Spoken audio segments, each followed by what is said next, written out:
Bosgarren puntuarekin jarrituko dugu, 2019ko udalangileen egutegia, calendario laboral 2019.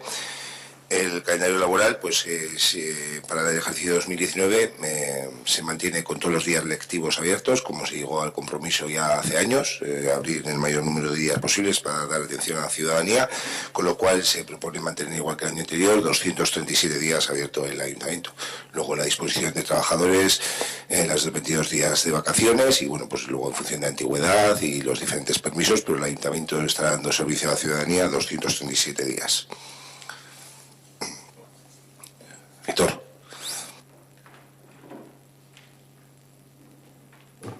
Sí, sin nada más que tampoco que añadir, vamos a votar también a favor. Eskerrik asko, Víctor. Asier. Bai, guk ere ados bozkatuko dugu, langileen ordezkaritzarekin onartutako egutegia bai da, beraz, ados. Eskerrik asko. Víctor. Jose.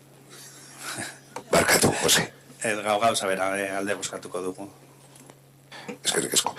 Bueno, biak ere esatea bai udalangileen eta bai ezberdina daukaten udaltzaingoa ere haiek ere turnoak dauzkate, orduan ere aprobatu behar dugu gaur. Udaltzaingoa komentatu genuena. También aprobar el de la policía local, que como hacen turnos y fines de semana, pues es diferente. Vamos, pero también ellos dan servicio todos los días del año. Alde, mosqueta, alde. Onartu txargeratzen da,